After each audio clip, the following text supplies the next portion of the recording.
വളരെ വളരെ സങ്കടകരമായ ഒരു വാർത്തയാണ് ഇപ്പോൾ ഗൾഫിൽ ഉണ്ടായിട്ടുള്ളത്. കുവൈത്തിൽ ഒരു കമ്പനിയിൽ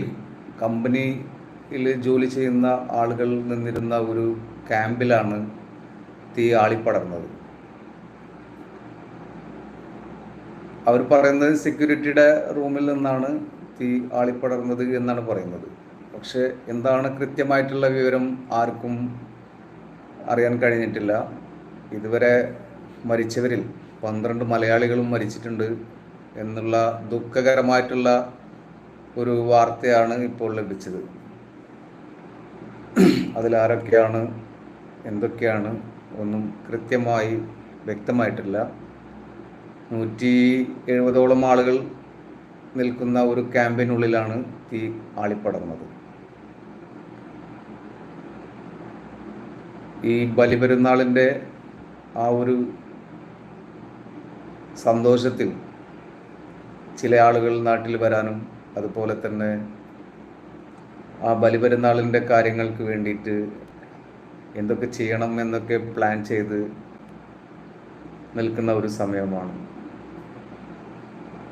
ഒരു നിലക്ക് പറയുകയാണെന്നുണ്ടെങ്കിൽ വളരെ ദുഃഖകരമായിട്ടുള്ള ഒരു വാർത്തയാണത്.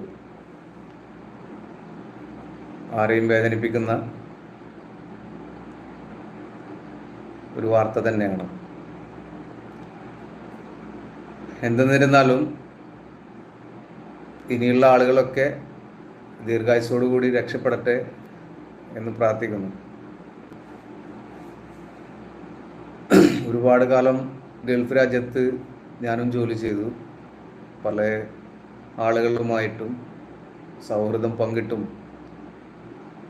അവരുടെ കൂടെ ഒരു കുടുംബത്തിലെ ഒരു അംഗമായിട്ട് തന്നെയാണ് ഗൾഫ് രാജ്യങ്ങളിൽ ഞാനും ജീവിച്ചത്. ഈ 170-നുള്ളിൽ വരുന്ന ആളുകൾ നിൽക്കുന്ന ക്യാമ്പ് എന്ന് പറയുമ്പോൾ വളരെ രസകരമാണ്. കാലത്ത് എഴുന്നേറ്റ് ഒരു വിഭാഗം ഡ്യൂട്ടിക്ക് പോകുന്ന സമയം കുറേ ആളുകൾ ബാത്റൂമിൽ പോയി മറ്റുള്ളവരെ ഡിസ്റ്റർബ് ചെയ്യുന്നതും, അതുപോലെ കുളിക്കാൻ വേണ്ടി കയറിക്കഴിഞ്ഞാലും, ഭക്ഷണം പാചകം ചെയ്യുന്ന സ്ഥലത്താണെങ്കിലും, അതുപോലെ അലക്ക് വാഷിംഗ് മെഷീൻ ഇരിക്കുന്ന ഭാഗങ്ങളാണെങ്കിലും തിക്കും തിരക്കേറിയുമായിട്ടുള്ള ഒരു അനുഭവങ്ങളാണ് ക്യാമ്പിനുള്ളിൽ ജോലി ചെയ്യുന്ന ആളുകളിൽ ഉണ്ടാകുന്നത്. എന്തെന്നിരുന്നാലും വളരെ ദുഃഖമുണ്ട്. ഞാൻ പലപ്പോഴും ഇങ്ങനെ ചിന്തിച്ചു കൊണ്ടിരിക്കുന്നൊരു കാര്യം, എൻ്റെ ഒരുപാട് സുഹൃത്തുക്കൾ കുവൈറ്റ് സിറ്റിയിൽ ജോലി ചെയ്യുന്നവരുണ്ട്. അവരൊക്കെ ഏത് നിലയിലാണ്, എവിടെയാണ് ഒന്നും കൃത്യമായിട്ട് എനിക്കറിവില്ല. ഞാൻ ഖത്തറിൽ ജോലി ചെയ്യുന്ന സമയത്തും UAE ജോലി ചെയ്യുന്ന സമയത്തും എൻ്റെ കൂടെ ഉണ്ടായിരുന്ന ആളുകളൊക്കെ കുവൈത്തിൽ ഉണ്ടായിരുന്നു.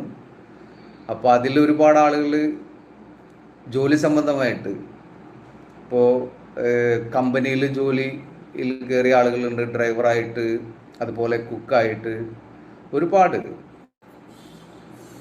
അങ്ങനെയൊക്കെ നോക്കുകയാണെന്നുണ്ടെങ്കിൽ എന്തോ എവിടെയോ ഒരു പതറൽ എൻ്റെ മനസ്സിൽ കിടന്ന് ഓടിക്കളിക്കുന്നു. ചിന്തിച്ചിട്ട് അങ്ങോട്ട് എത്തിക്കിട്ടുന്നില്ല. കാരണം ഇപ്പോൾ ഒട്ടുമിക്ക മലയാളികൾ, ഇപ്പോൾ ഗൾഫ് രാജ്യത്ത് ഞാനുണ്ടായിരുന്ന സമയങ്ങളിലുണ്ടായിരുന്ന ഒട്ടുമിക്ക മലയാളികളിൽ എന്താ പറയുക, കുറേ ആളുകൾ നമ്മളിൽ നിന്ന് വിട്ട് പിരിഞ്ഞു പോയി. ഇന്നലെ എൻ്റെ ഒരു സുഹൃത്ത്, ഒരു കളി സുഹൃത്ത് തന്നെയാണ് എൻ്റെ നാട്ടിൽ, അക്ബർ എന്നാണ് അവൻ്റെ പേര്. ഞങ്ങൾ ചെറുപ്പത്തിൽ വളരെ വഴക്കൊക്കെ കൂടി സ്കൂളിൽ പോകുന്ന സമയത്ത് റോഡിൽ അടിപിടിയൊക്കെ ഉണ്ടായി. അങ്ങനത്തെ ഒരു രസകരമായിട്ടുള്ള ആ ഒരു സംഭവങ്ങൾ എൻ്റെ മനസ്സിൽ ഭയങ്കര ദുഃഖം ഇന്നലെ എൻ്റെ മനസ്സിലുണ്ടായി. ഞാൻ അവനെ കാണാൻ വേണ്ടി പോയപ്പോൾ അവിടെ ദുആ പരിപാടികളൊക്കെയാണ് നടന്നുകൊണ്ടിരുന്നത്. അപ്പോൾ മയ്യത്ത് കാണാൻ വേണ്ടി ആരെയും സമ്മതിച്ചിട്ടുണ്ടായിരുന്നില്ല. അപ്പോൾ തുണി കൊണ്ടൊക്കെ പൊതിഞ്ഞ് കെട്ടുകളൊക്കെ കെട്ടി ആ ഒരു മയ്യത്ത് കട്ടിലിൽ തന്നെ വെച്ച് ഇരുന്ന ഒരു രീതിയിലാണ് ഞാൻ കണ്ടത്. അപ്പോൾ അവന് ചുറ്റും നിന്നിരുന്ന ആളുകൾ അന്ന് എന്നോടൊപ്പം വളരെയധികം സൗഹൃദം പങ്കിട്ടിരുന്ന സുഹൃത്തുക്കൾ തന്നെയാണ്. അപ്പോൾ എന്നെ കണ്ടതും അവരെ കണ്ണൊക്കെ നിറയാൻ ഒരുപാട് അനുഭവങ്ങളുണ്ട്. അപ്പോൾ ആ ഒരു സൗഹൃദം, ആ ഒരു സുഹൃത്ത് ബന്ധങ്ങൾ ഇന്നും നാട്ടിൽ ഒരുപാട് എൻ്റെ ഏജിലുള്ള ആളുകൾ, അന്നൊന്നും ഇന്നത്തെ പോലെ മൊബൈലോ അല്ലാന്നുണ്ടെങ്കിൽ ടു വീലർ സംവിധാനങ്ങളോ ഒന്നുമില്ലാത്തൊരു കാലമായിരുന്നു എൻ്റെയൊക്കെ ചെറുപ്പകാലം. 10 വയസ്സ്, 8 വയസ്സ്, 9 വയസ്സ് ആ ടൈമിലൊക്കെ.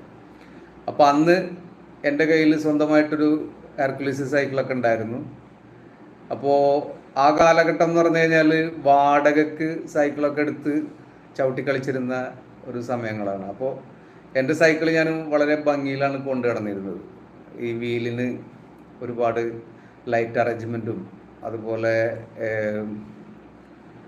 ഡോമും ഇതൊക്കെ വെച്ച് നല്ല ഒരു ബ്രൈറ്റ് ആയിട്ടുള്ള സൈക്കിള് ഇന്ന് ദൂരം നിന്ന് വരുമ്പോൾ സൈക്കിളാണെന്ന് മനസ്സിലാവില്ല, അങ്ങനത്തെ രീതിയിലാണ് അതിൻ്റെ ലൈറ്റ് അറേഞ്ച്മെൻറ്റ് ചെയ്തിട്ടുണ്ടായിരുന്നത്. അപ്പോൾ ഇവരൊക്കെ അന്ന് എൻ്റെ നാട്ടിൽ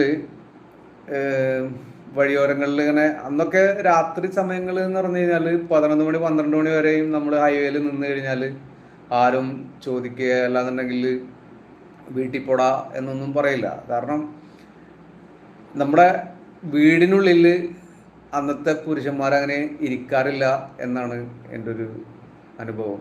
കാരണം മറ്റൊന്നുമില്ല, ഒരു ജോലി കഴിഞ്ഞ് തിരിച്ചു വന്നു കഴിഞ്ഞാൽ വഴിയിൽ പല ഭാഗങ്ങളിലായിട്ട് ഇരിക്കാനുള്ള വെള്ള കടൽ മണ്ണ് കൊടുന്നിട്ട് ഒരു സ്പേസ് ഉണ്ടാക്കി അവിടെ ഒരു 5-10 പേര് അങ്ങനെ ഇരിക്കും. അതിനോടൊപ്പം തന്നെ കളികളും, ഈ അഞ്ചേത്തായം, പഞ്ചീസ്, ചെസ് കളി, ക്യാരം ബോർഡ്, ഇങ്ങനെയൊക്കെ ആയിട്ടുള്ള ഒരു എന്താ പറയുക സമാധാന അന്തരീക്ഷം സൃഷ്ടിച്ചിരുന്ന ആ ഒരു കാലഘട്ടം. അന്ന് അടിപിടി എന്ന് പറഞ്ഞു കഴിഞ്ഞാൽ അങ്ങോട്ടും ഇങ്ങോട്ടും അടിച്ച് പിന്നെ പരസ്പരം തന്നെ കെട്ടിപ്പിടിച്ച് ചിരിച്ച് മതിടാ എനിക്ക് വേദനിക്കുന്നു എന്നൊക്കെ പറഞ്ഞ്